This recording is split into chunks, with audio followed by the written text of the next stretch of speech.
Every Friday, for 25 years, my husband locked that door. He swore it was government work. I believed every word. Until one day, my 7-year-old son said something that changed everything. Hello, everyone. My name is Meriwether Blackwood. Today, I'm 86 years old. Before I begin my story, I'd like to ask you watching to give this video a like, subscribe to the Grandma's Diary channel, and tell me in the comments where you're watching from. It helps me continue sharing the lessons I've learned in this long life. The story I'm about to tell still hurts, even after so many years, but perhaps it can help someone going through something similar. It was 1957. I had just turned 18. I was born and raised in Millfield, a small town where everyone knew each other. My parents owned the only general store on the town square. I worked there since I was a little girl, learning to handle numbers and people. I didn't have much education. Back then, a girl from a good family finished elementary school and was ready for marriage, and that's what happened to me. Theodore Blackwood came to our town to work at the local bank. He was 27, from the city, always elegant with his impeccable suits and shiny shoes. He quickly became the talk of the town among eligible young women, tall, with piercing green eyes and a smile that, I now realize, hid more than it revealed. He began frequenting our store, first once a week, then almost daily. He always bought the same things: a pack of cigarettes, a bar of dark chocolate, and a newspaper from the city. He always had a kind word, a discreet compliment. Dad loved talking politics and business with him. "That young man will go far," my father would say. "He has a head for numbers and knows how to treat people." After 3 months, Theodore asked my father's permission to take me to the movies. It was my first real date. We saw The Princess and the Pauper with Audrey Hepburn. He held my hand throughout the film. I thought I might faint from excitement. Our courtship was brief, just 6 months. Theodore was a decisive man. At Christmas, 1956, he asked for my hand in marriage during dinner, in front of the whole family. My mother cried with joy. My father opened a bottle of wine he'd been saving for special occasions. We married in May 1957 in a simple ceremony at the main church. The reception was in the parish hall, decorated with wildflowers my aunts had picked that morning. I wore a white dress my mother and grandmother had spent months sewing. I remember every detail of that day as if it were yesterday. The scent of the flowers, the taste of the wedding cake, the music playing on the record player, and especially the feeling that my whole life was just beginning. Shortly after the wedding, we moved to an old house in the upper part of town. It was larger than we needed, but Theodore insisted. "We'll fill this house with children, Meriwether," he would say. It was a beautiful house, 2 stories with a front garden and a spacious backyard, and it had a basement. Oh, that basement! If only I had known then what I know now. In the first weeks we arranged the house together. Theodore seemed happy and attentive. We painted walls, bought some furniture, planted flowers in the garden. That's when I noticed something strange. He wouldn't let me enter the basement. "I'm going to turn that space into my private office," he said. "I work with confidential bank numbers. I need a reserved place." I didn't question it. After all, I was raised hearing that a good wife trusts her husband and respects his space. For a week, while I arranged the rest of the house, he worked alone in the basement. I heard hammering, sawing, furniture being moved. When he finished, he always locked the door. A month after our wedding, the routine that would last 25 years began. Every Friday, promptly at 7 p.m., Theodore would eat dinner quickly, take a shower, put on his best cologne, and say, "Meriwether, I need to work on confidential documents for the government. It's only 3 hours, but I cannot be interrupted under any circumstances. Please stay in the bedroom. Never try to enter the basement." At first, I thought it was strange. Why would the government send confidential documents to a bank manager in a small town? Why always on Fridays? Why exactly 3 hours? But Theodore was convincing, talking about responsibility, trust, national security. And I was too young, too naive to doubt the man I had chosen to spend the rest of my life with. Our first child, Ernest, was born in 1958, just over a year after the wedding. It was such a joy. Theodore seemed like the happiest man in the world when he held our son for the first time. He bought presents, hired a girl to help me in the first months, but Fridays remained sacred. Not even the baby's crying could interrupt his confidential work. Cecilia came in 1962, a beautiful girl with chestnut curls like mine and green eyes like her father's. This time, Theodore seemed less enthusiastic. Not that he was a bad father. He was always attentive, present. But there was something different, as if his mind was elsewhere, even when he was physically with us. It was around this time that he started traveling more for work.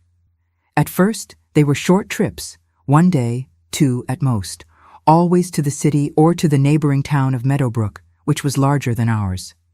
Bank meetings, he explained. He would return with gifts for the children, some souvenir for me. Everything seemed normal. Our third and last child, Benjamin, was born in 1975. I was 36 by then. We weren't planning to have more children. It was a surprise for everyone, especially Theodore. I remember his face when I told him about the pregnancy. It wasn't exactly happiness, but concern. Another mouth to feed, more expenses, he muttered. I found the reaction strange. We were financially comfortable. Theodore had been promoted to general manager of the bank years before. Our other children were already grown. One more child wouldn't change our lives that much, but I accepted the explanation. After all, he was the provider, the one who worried about the bills, about the future. And after Benjamin was born, Theodore ended up becoming enchanted with the boy, as had happened with the others. Our life followed its normal course, a family like so many others at that time. I took care of the house and children. Theodore worked at the bank, was respected in town. We attended church on Sundays, had friends over for dinner once a month.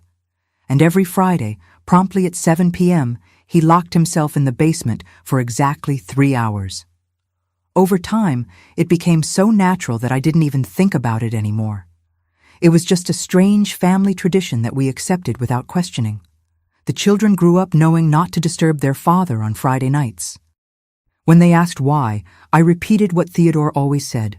Dad does important work for the government. It's confidential. So we reached 1982, 25 years of marriage. I was 43, Theodore 52. Ernest had already graduated in engineering and worked in the city. Cecilia was in college studying education. Only Benjamin at 7 was still a child. Our life seemed perfect to everyone. We had a beautiful house, well-educated children, respect in the community. Theodore was seen as an exemplary husband and father. I even won an award from the Mothers Club as a model family that year. If someone had asked if I was happy, I would have said yes without hesitation. Everything a woman of my generation could hope for in life, I had achieved. A good marriage, healthy children, material comfort, social respect. I never imagined it was all built on a lie. A lie that began to crumble on an ordinary Tuesday afternoon when Benjamin came running from the backyard with a story about a woman and 2 children at the corner of our house. A story I didn't pay attention to at the time. How could I imagine that those unknown children carried the same blood that ran through my children's veins? How could I know that the basement held not just confidential papers, but the secret of a double life that had lasted almost as long as my marriage? The truth began to reveal itself slowly, like pieces of a puzzle fitting together. And it all started with those innocent words from my youngest son, which would forever change the course of my life. It was a Tuesday in May 1982. I remember because I had just hung new sheets on the clothesline, those I'd bought on sale at the department store. The sun was strong, typical of those days that announce the still distant summer. Benjamin was playing in the yard with his wooden cars, the ones Theodore carved on those rare Sunday mornings when he didn't go fishing with his friends from the bank. I saw my son suddenly drop his toys and run to the gate. Our house was on a corner, and from there we could see 2 streets. Benjamin had the terrible habit of talking to anyone who passed by, something that worried me. How many times had I warned him about the dangers of talking to strangers, but like any 7-year-old, he forgot my advice minutes after receiving it. I left the sheets to dry and went after him.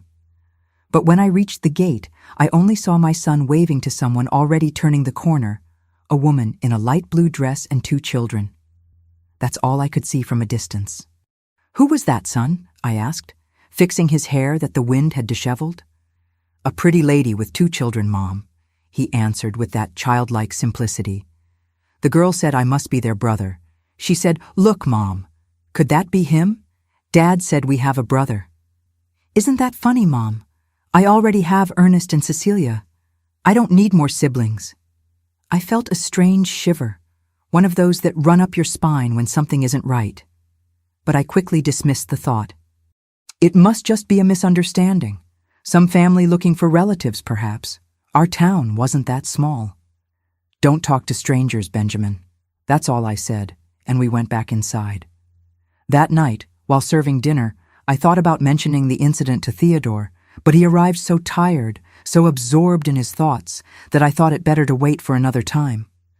And like so many small things over the years, the episode was forgotten, or at least dormant, in some corner of my mind. 3 weeks later, on a Wednesday, Benjamin came home from school more excited than usual. His little eyes were shining in that way that only happens when he discovers something new and fascinating.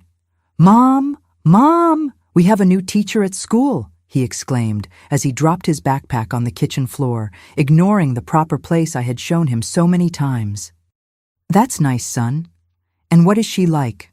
I asked, distracted, while preparing lunch.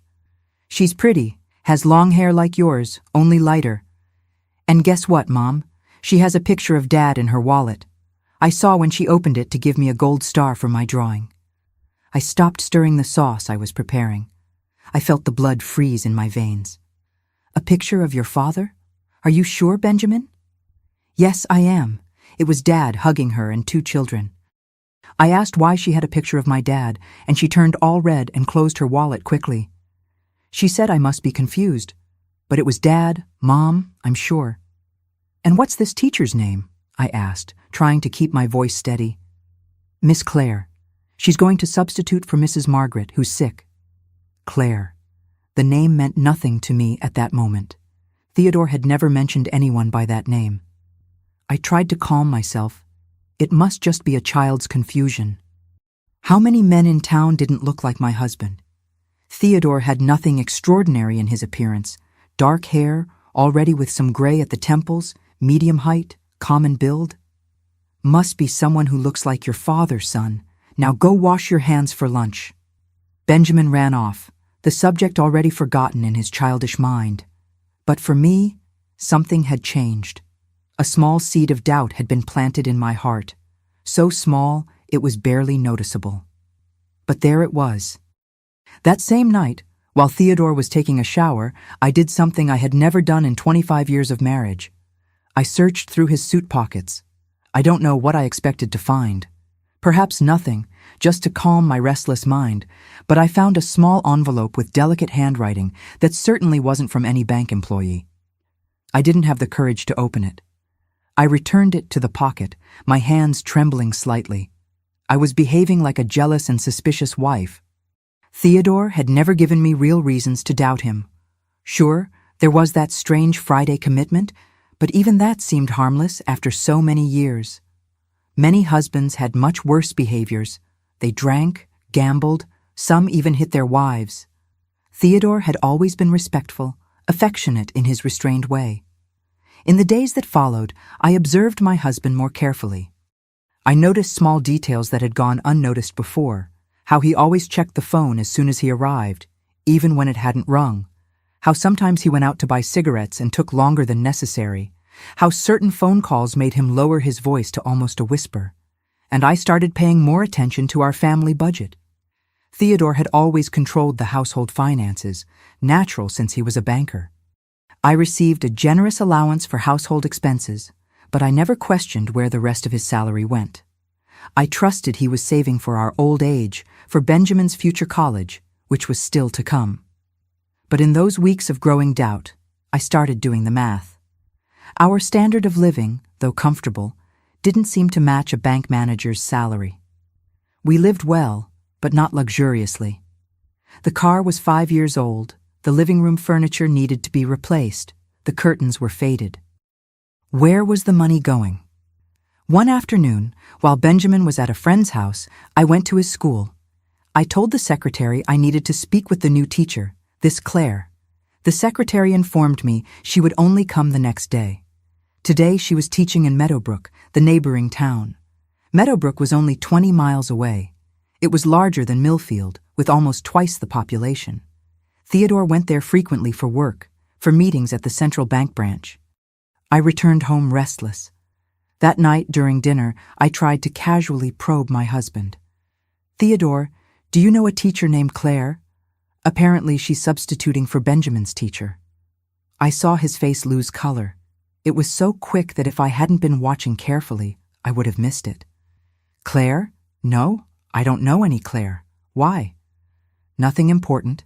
Benjamin mentioned she's a very good teacher." The subject died there, but his reaction lit another warning signal in my heart. The next morning, I did something unthinkable.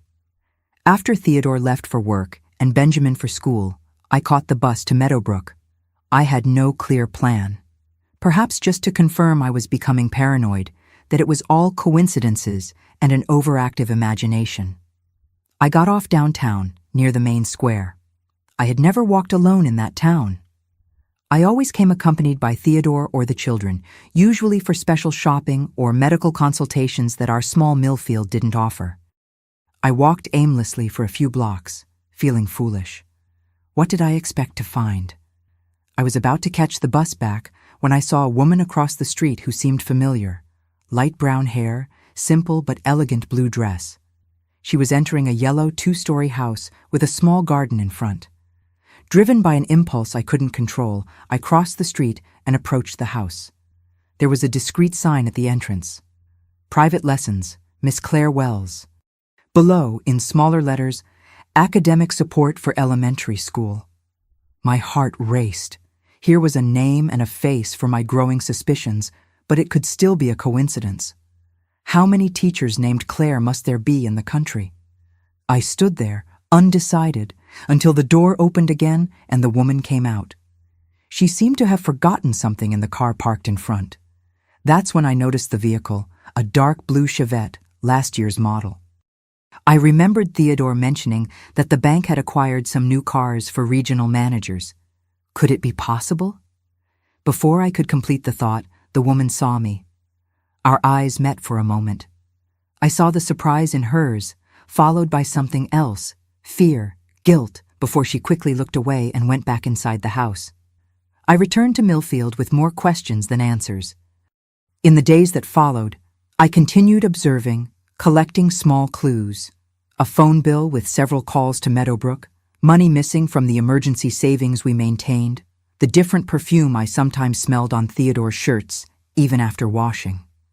And then, on a Thursday morning, while tidying his office upstairs, not the basement one, which remained inaccessible, I found a school book hidden among his accounting folders.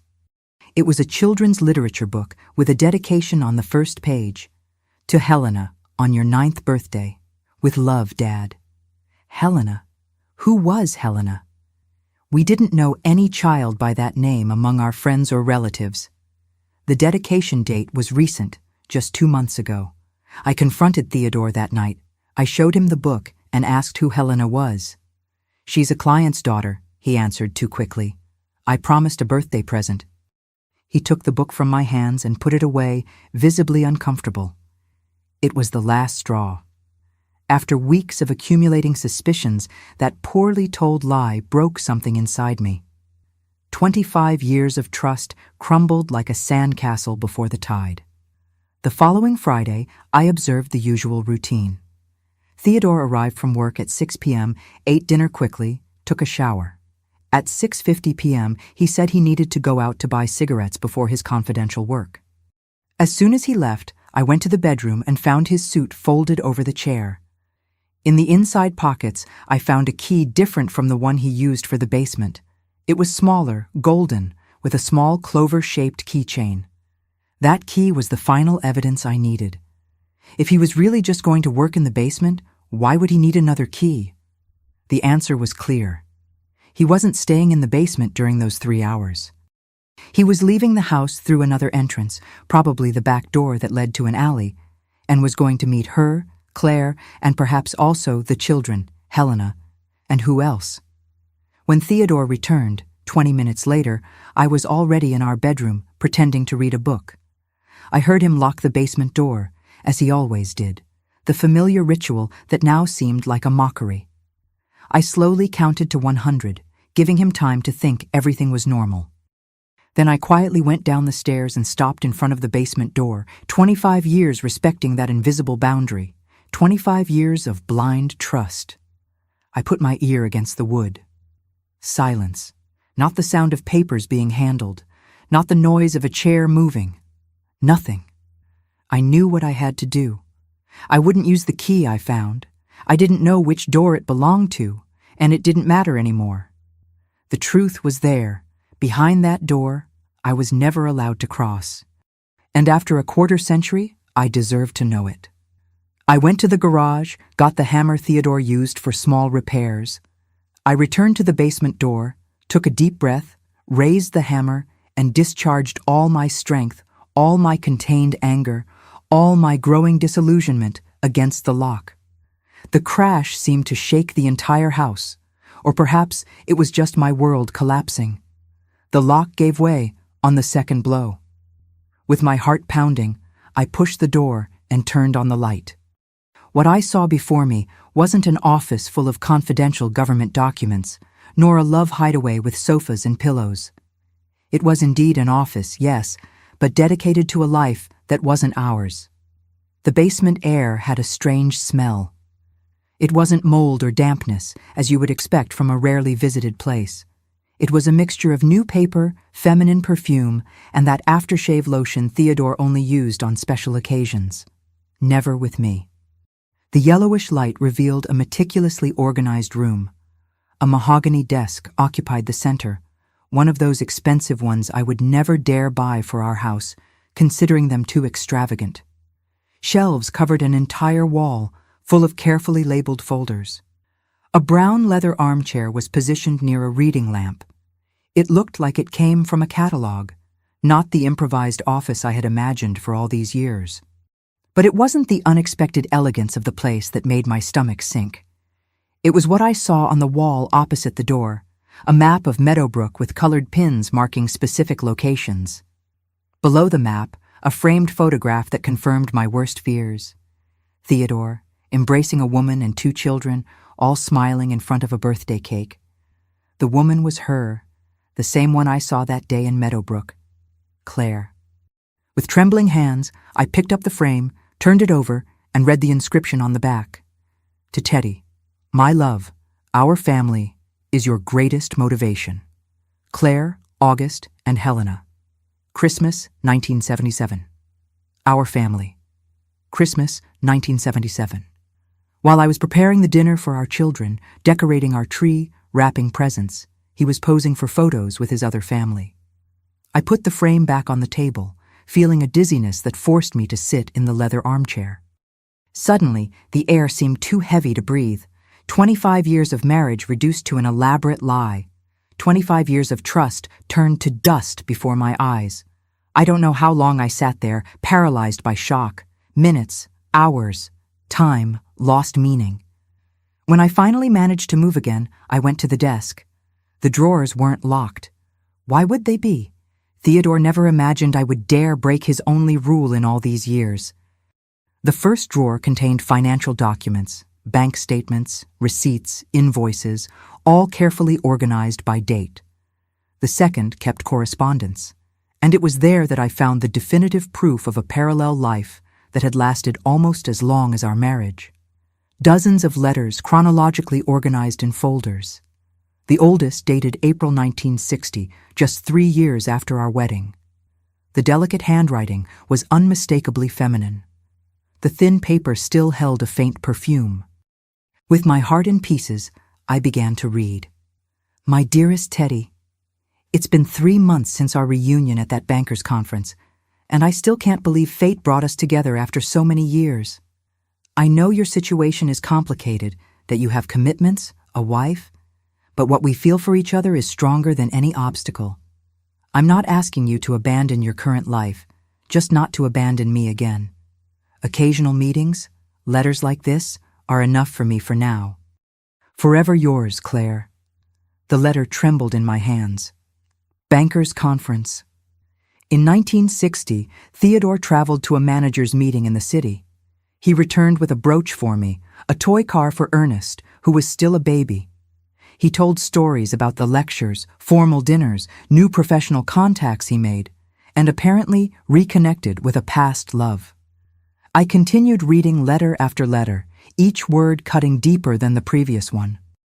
The story of a romance that never really ended, just was interrupted when Theodore moved to our town. Claire was his girlfriend from college days. They had marriage plans that never materialized because of a fight he never mentioned, a girlfriend he never cited.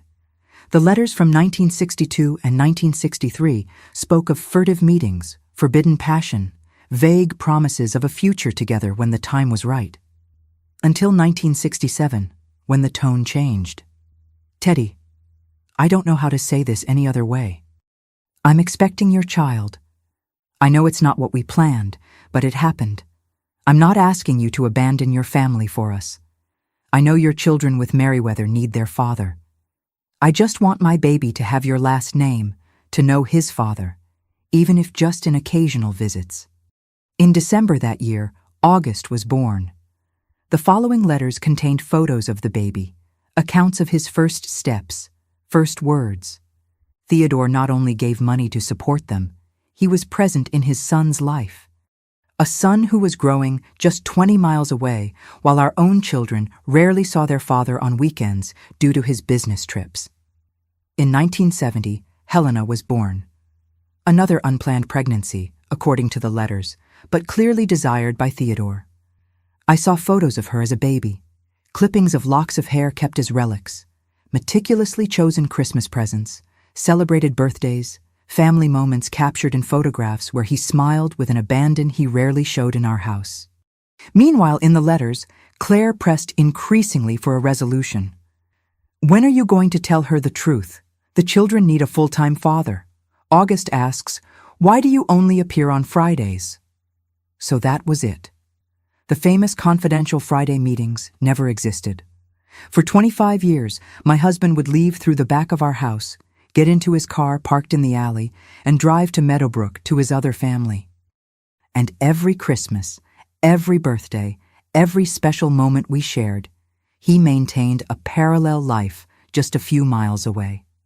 The image of Theodore blowing out candles on 2 different birthday cakes, one with me, another with Claire, caused such strong nausea that I thought I might faint. But the worst was yet to come.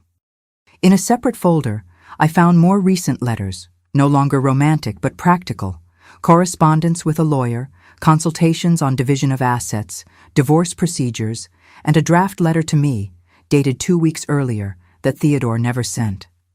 Merriweather. After much reflection, I need to confess a truth I've been hiding for many years. Our marriage, despite having produced wonderful children, was never what I truly desired for my life. I've met another woman, another family, who represent my true happiness. I didn't want to hurt you, which is why I postponed this confession for so long. But now, with Ernest and Cecilia already adults and Benjamin growing up, I believe the time has come to follow my heart. I hope that someday you can understand and forgive. I couldn't finish reading. The hypocrisy was nauseating, postponing the confession so as not to hurt me, as if prolonging a lie for 25 years was an act of consideration. I continued searching through the drawers. I found accounting books different from those Theodore brought home. In them, records of money diverted from the bank to support the Meadowbrook house. Small amounts at first that increased over the years. Clients' money temporarily applied for his benefit before being returned. A sophisticated scheme that would never be discovered as long as he occupied the position of manager. What shocked me most was a folder containing information about each of us, me and my 3 children, like an anthropological study of an exotic family, notes on our routines, preferences, habits. Meriwether goes to the market on Wednesdays, always between 9 and 11 a.m. Best time for phone calls. Ernest hates fishing. Don't invite him on trips with that excuse. Cecilia suspects something. Monitor comments. We were pieces in a game he meticulously controlled. Puppets whose strings he pulled from his secret office. And I, the foolish wife, the unwitting guardian of his theater of lies. Amid the searing pain of betrayal, I felt something grow inside me. It wasn't just anger or sadness, it was an icy determination, a desire to regain control. For 25 years, I had lived a life decided by him. Now, finally, it was time to take the leading role in my own story. I methodically organized the letters, financial documents, photographs, placing them in an empty folder I found on the shelf. Evidence that could destroy the impeccable reputation Theodore had built over the years. Proof of fraud, adultery, years of calculated lies. As I gathered these fragments of a secret life, I heard the living room clock strike 10 p.m. Theodore would return soon, thinking his double life was still safe, his secret still untouched.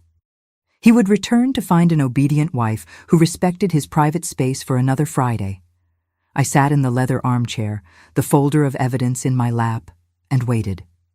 The initial anger had transformed into an icy calm. I thought of everything I had sacrificed, studies, dreams, a career of my own.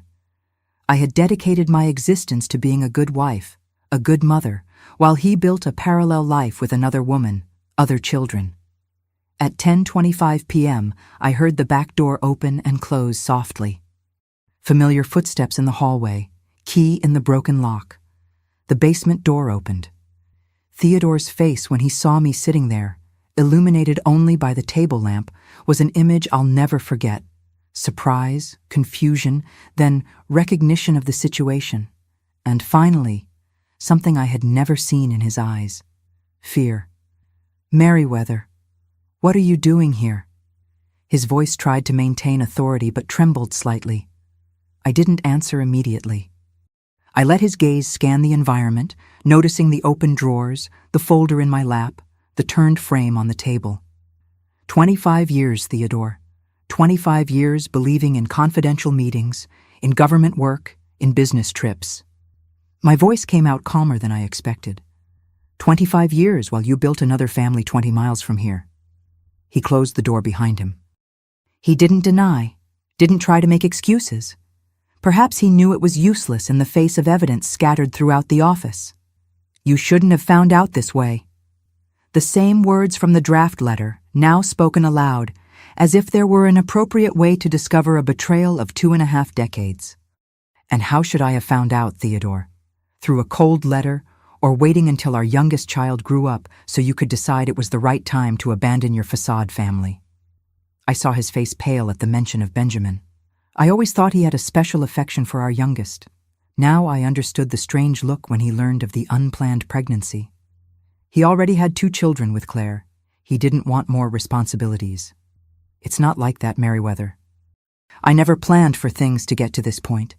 Claire was a girlfriend from my youth. We reconnected by chance. One mistake led to another. Then came the children.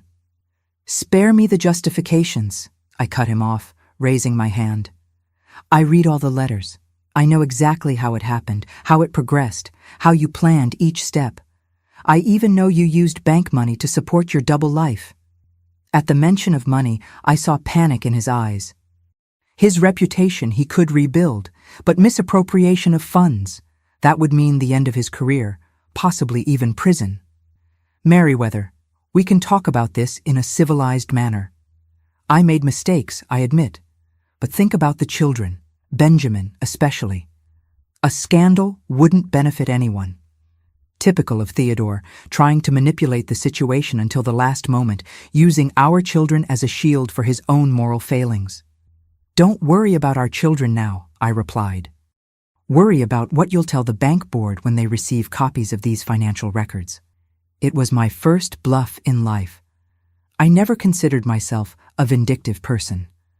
But at that moment, seeing the panic grow on his face, I felt a bitter satisfaction. For once, I was the one in control. He was the one fearing the consequences of his actions. "What do you want, Merriweather?" His voice was now almost a whisper. "Tell me what I need to do for this to stay just between us." I rose slowly, holding the folder against my chest like a shield. "I want you to leave my house now, tonight. Take only what's necessary. Tomorrow we'll talk about the terms of the divorce." Divorce? He seemed genuinely shocked, as if after everything, he still expected me to accept the situation somehow. But what about our family? The audacity of that question hit me like a slap. Our family? After maintaining a second family for decades? Our family ended the moment you decided to start another one, Theodore. Now you have until midnight to leave. Or else, tomorrow morning, the entire bank board will receive copies of these documents. He stared at me for a long moment, as if trying to assess my determination. He must have seen something in my eyes that he had never noticed before. Resolution. Wounded dignity. The strength of a woman who, at 43, discovered she had always had her own voice. Without saying anything more, he passed by me and went up the stairs. I heard him opening and closing drawers in the bedroom, the sound of suitcases being dragged. 30 minutes later, he was at the front door with 2 suitcases and a defeated expression. "Where will I go?" he asked, suddenly seeming older, more fragile. "To your real family," I replied, holding the door. "Isn't that what you always wanted?" When the door closed behind him, I finally let the tears come. Not tears of sadness for the loss of the husband. That grief would come later, along with anger and all the other emotions that time would bring. At that moment, I was crying with relief, the relief of finally knowing the truth, however painful it might be. I quietly went up the stairs, checking on Benjamin, who was sleeping soundly, oblivious to the storm that had just swept through our family. Tomorrow, I would have to explain his father's absence. Tomorrow, I would have to begin rebuilding our lives. But that night, lying alone in the bed I had shared with a stranger for 25 years, I made myself a promise. From that moment on, my life would be guided only by truth. No illusions, no voluntary blindness. However difficult the path ahead might be, at least it would be a path I myself had chosen to tread. Dawn brought a strange quietness to our house. Theodore's absence was palpable, as if even the air knew something fundamental had changed. I prepared breakfast for Benjamin, as I always did, trying to maintain an appearance of normality that no longer existed.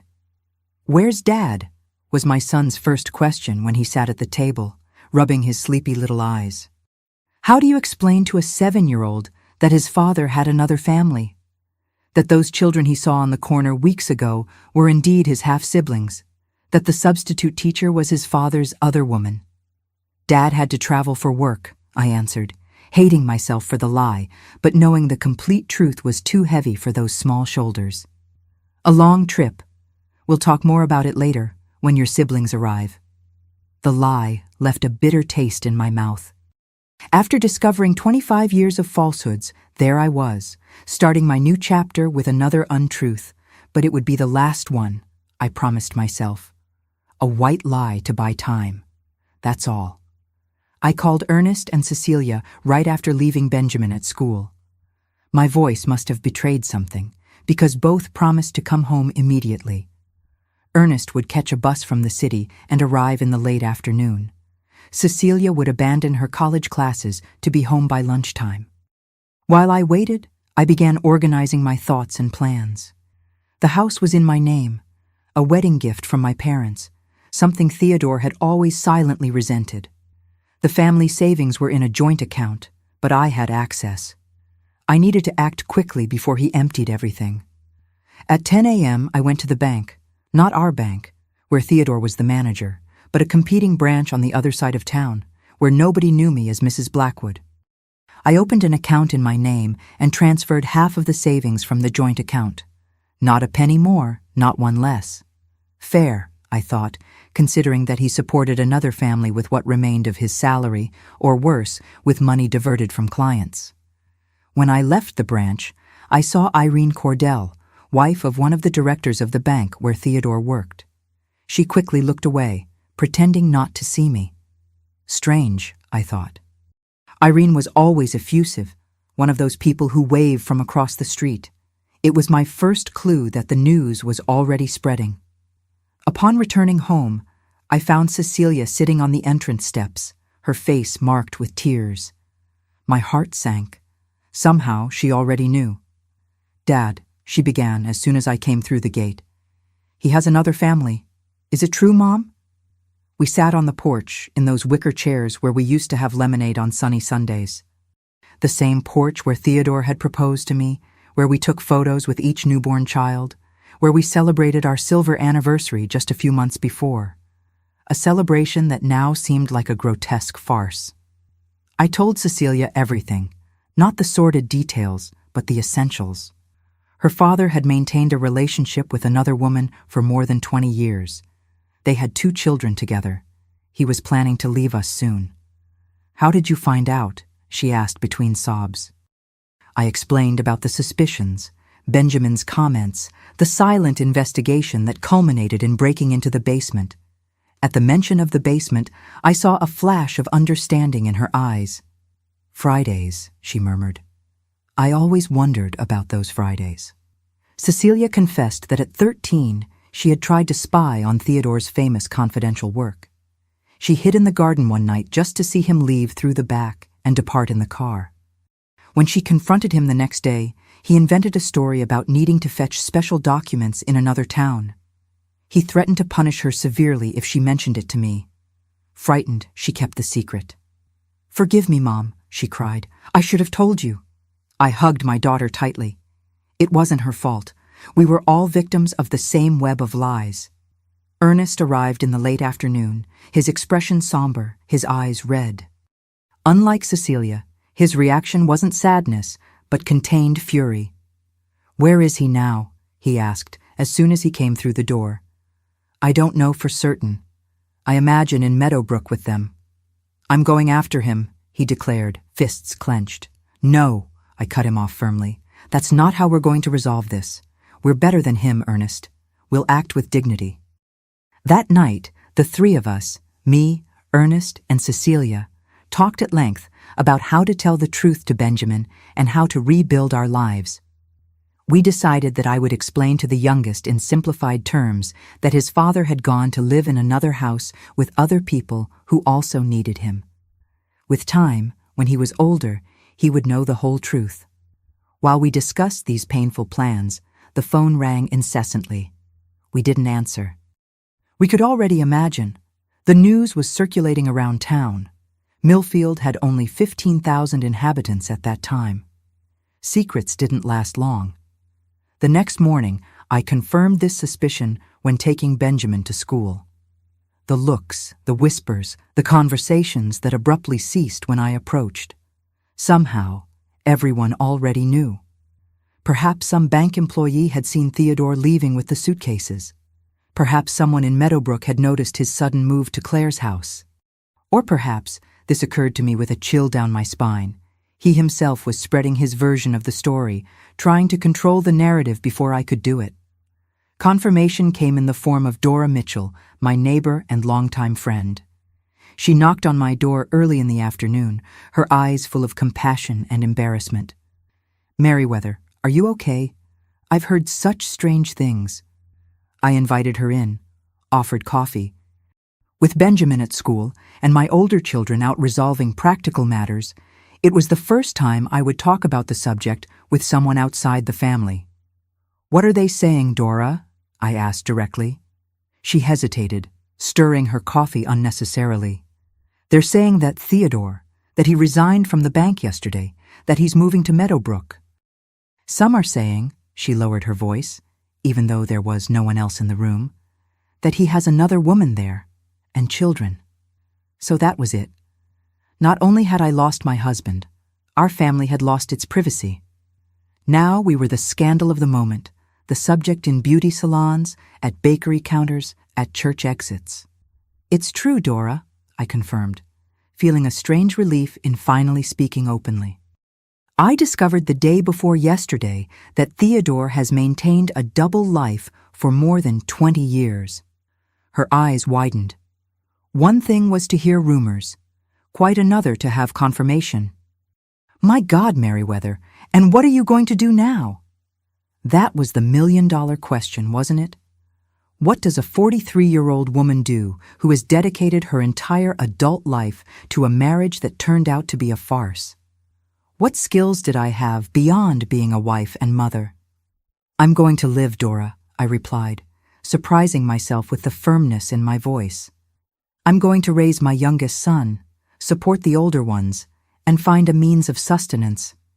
I will not be defined by Theodore's betrayal. Brave words, but ones that hid an ocean of insecurities. The truth is, I was terrified. In 1982, a divorced woman still carried a stigma, especially in small towns like ours. I would be the abandoned one, the poor thing, or worse, for some malicious people, the one who couldn't hold on to her husband. How would I face the pitying looks? How would I support Benjamin, who still needed so many years of care and education? In the days that followed, these questions tormented me, but I also discovered an inner strength I didn't know I possessed.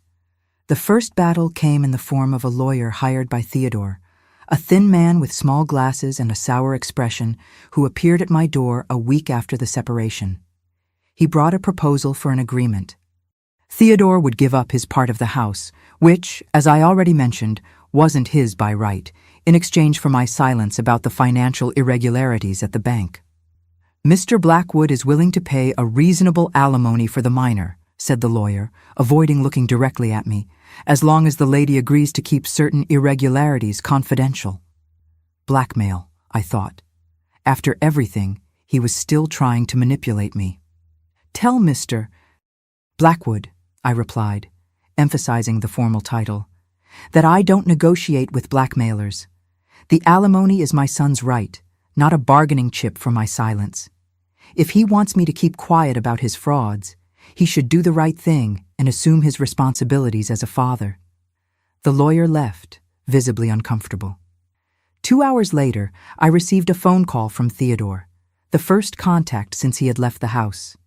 "Have you gone crazy?" he vociferated over the phone. "Do you know what happens if this information leaks? I could go to prison." "You should have thought about that before diverting money from the bank, don't you think?" I retorted, surprised by my own coldness. "I won't report you, Theodore, not for you, but for my children. I don't want them to carry the stigma of having a father in prison, but I won't protect you in exchange for crumbs. I want a fair alimony, proportional to your salary. Your real salary, not the one you officially declare." There was a long silence on the other end of the line. "And Claire?" he finally asked, his voice more contained. "Her children? What will become of them if I lose my job?" The audacity of that question left me momentarily speechless. Did he really expect me to care about the welfare of his second family? "They are your problem, not mine," I responded. "You created this situation, Theodore. Now deal with the consequences." I hung up, feeling a contradictory mixture of emotions: guilt for being so harsh, pride for finally standing up for myself, fear of the future, relief for setting clear boundaries. It was as if, at 43, I was learning to use a voice that had always been dormant within me. In the months that followed, that voice grew stronger. The divorce was finalized in record time. Theodore didn't want to prolong the process and risk more sordid details coming to light. I received custody of Benjamin, with supervised paternal visitation rights. The alimony was generous but insufficient to maintain the standard of living we had before. I needed to work. But doing what? My formal education had stopped at high school. My practical skills were limited to managing a house and raising children, nothing the market valued monetarily. It was Cecilia who suggested the solution. "Mom, remember those sweets you used to make for church festivals? Everyone always complimented them. You could sell them." The idea seemed too simplistic at first, but the more I thought about it, the more sense it made. I really did have a talent for confectionery, something inherited from my Italian grandmother. My fudge, coconut delights, and puddings were always the first to run out at church bazaars. And in the kitchen, I felt truly happy, in control, creative. I started small, providing sweets for children's birthday parties. Soon, some mothers from Benjamin's school became regular customers. Word of mouth did the rest. In 6 months, Merriweather's Sweets was a well-known brand in Millfield. In a year, I needed to hire help to keep up with the orders. I wouldn't say it was easy. There were nights when I cried myself to sleep, exhausted from working 16 hours straight. There were times when loneliness weighed like a stone on my chest. There were occasions when I saw Theodore with Claire in town and felt a mixture of anger, pain, and a strange relief at no longer being part of that lie. But there were also unexpected joys. The satisfaction of receiving my first payment earned exclusively through my work. The pride of seeing Benjamin growing strong and balanced, despite his father's absence. The freedom to make my own decisions, big or small, without needing to consult anyone. And perhaps most surprising, I discovered that the town didn't reject me as I had feared. On the contrary, after the initial scandal dissipated, I received more support than I could have imagined possible. Customers who insisted on buying my sweets to help poor Merriweather. Other women who, inspired by my example, found the courage to leave abusive or unhappy relationships.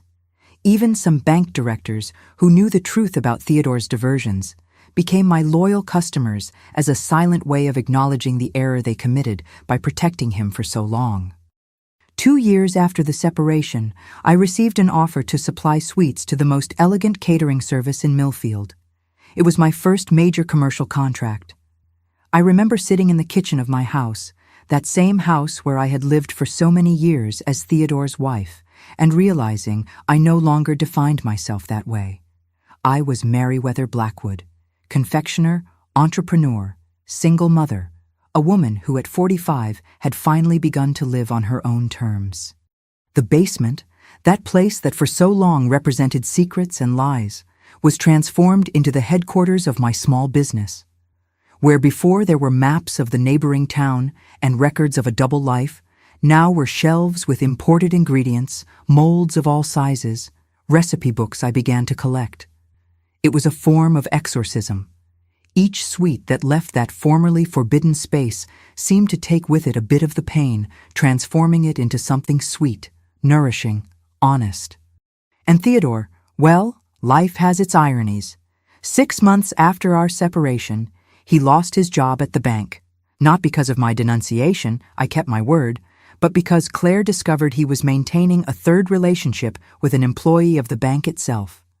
The scandal was inevitable, and the directors, who had tolerated his financial diversions, could not ignore the breach of ethical conduct within the institution itself.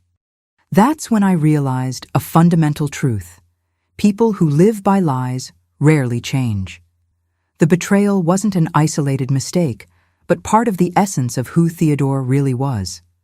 And I, finally free from that web, could breathe without the weight of sustaining an illusion that was never mine.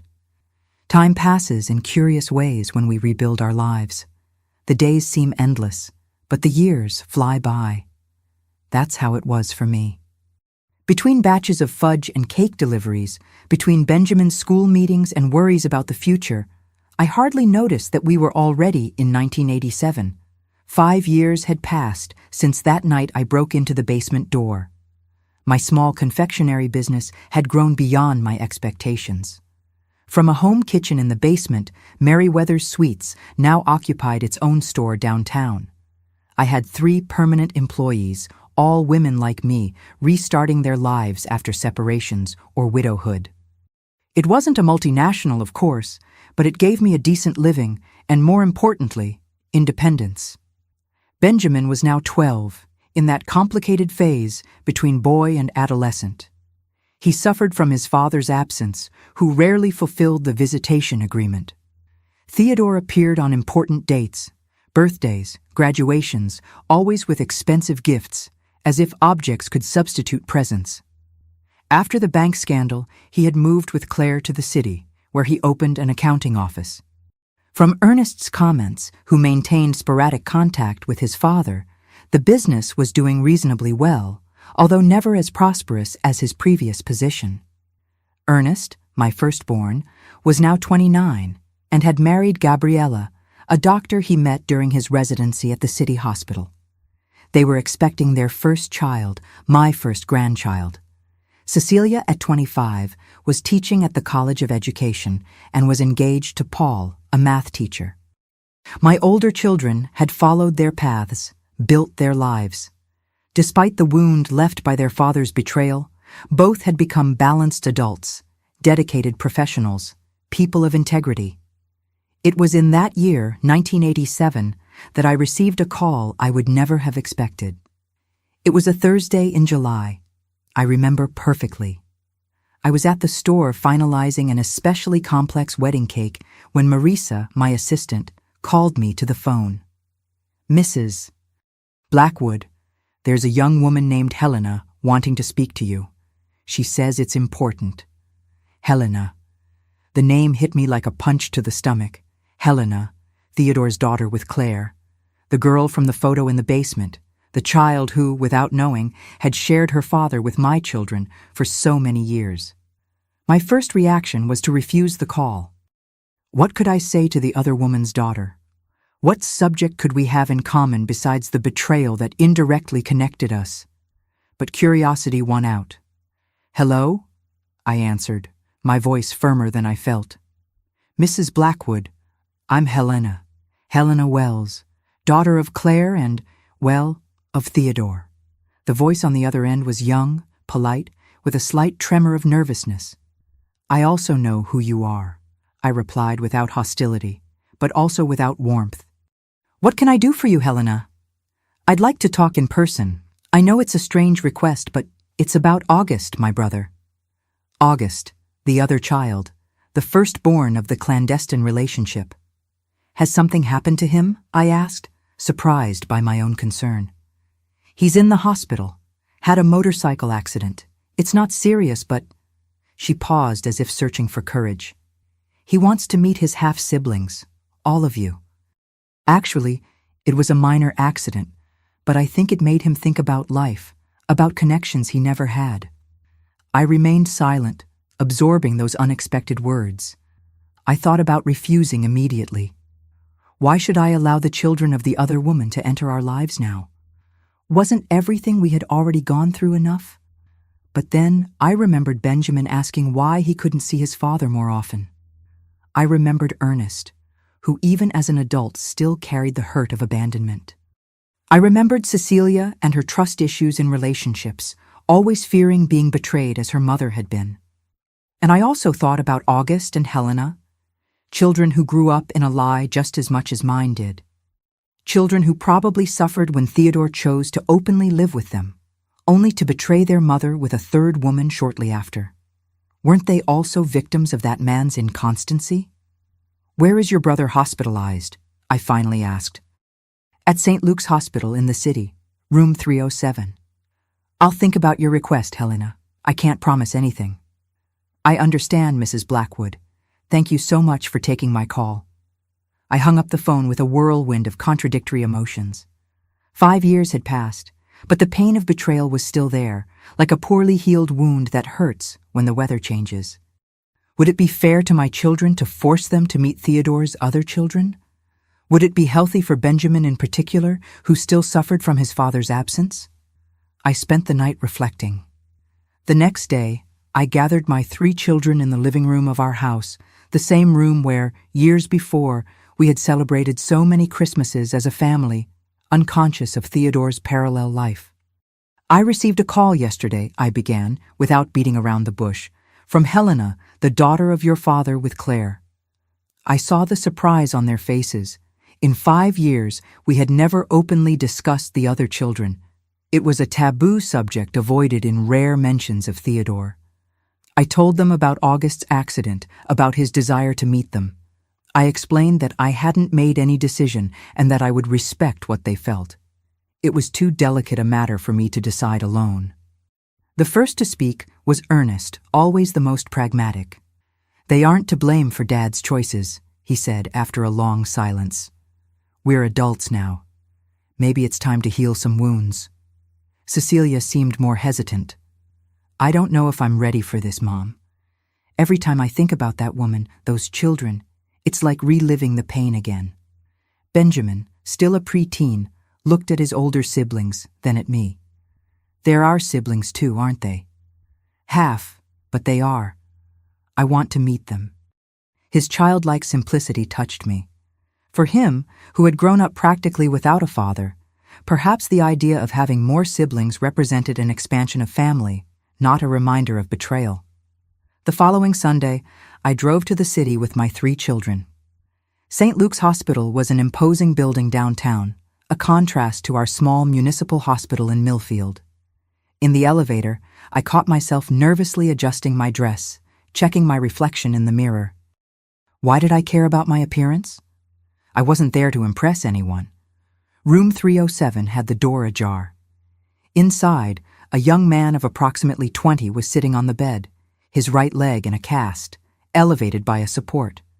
Beside him was a girl I recognized as Helena, older than in the photos I had seen in the basement, but with the same delicate features as her mother. When we entered, both looked in our direction. There was a moment of loaded silence, the kind of silence that weighs tons and seems to last an eternity. "You came," Helena finally said, tears welling in her eyes. "We may be a broken family," I interrupted, "but we are still decent people." August gave a sad smile. "Thank you for coming, especially you, Mrs. Blackwood. I know it must have been the hardest decision." There was something in that young man's sincerity that disarmed my last defenses. It wasn't Theodore there with his lies and manipulations. It was just a young man who, like my children, carried the consequences of a selfish father's choices. The following hours were strange, tense at times, surprisingly light at others. We discovered curious coincidences. August had the same strawberry allergy as Ernest. Helena and Cecilia shared a passion for Russian literature. Benjamin and August had identical musical tastes, despite their age difference. When we left the hospital, something had subtly changed. We weren't friends, much less a unified family, but we had crossed a bridge that had seemed impassable for so long. In the years that followed, the 5 siblings developed their own relationships, independent of Theodore or me. Sometimes August would come to Millfield and have dinner at our house. Helena regularly corresponded with Cecilia, sharing books and impressions about favorite authors. When Ernest had his first child, Helena and August were invited to the christening. Claire and I never became friends. There were wounds too deep for that, but when we met at family events, we managed to maintain a polite cordiality. She too had suffered a betrayal by Theodore after all. We shared that painful experience. As for Theodore, his story didn't have a happy ending. After betraying Claire, he wandered between brief and troubled relationships. The accounting office failed in 1990 during the economic crisis. He tried to reconcile with his children, all 5, but the wounds were deep. He visited them sporadically, always trying to buy affection with expensive gifts, without understanding that lost time has no price. In 1995, I received a call from Helena. Theodore had suffered a massive heart attack at 65. He had died alone in his one-room apartment on the outskirts of the city. The neighbors only noticed his absence 3 days later. The funeral was a strange moment. There we all were, me, my 3 children, Claire, August, and Helena, united by the man who in life had done everything to keep us separate. Looking at that simple coffin, I felt a mixture of emotions that I could never fully name. It wasn't hatred or love. Perhaps it was just understanding that Theodore, despite everything, was just a deeply flawed man, trying to find happiness in the most misguided way possible. The years continued to pass. My confectionery prospered, becoming a reference in the region. Benjamin graduated in gastronomy, gradually taking over the family business. Ernest and Gabriella gave me 3 grandchildren, Cecilia and Paul, 2.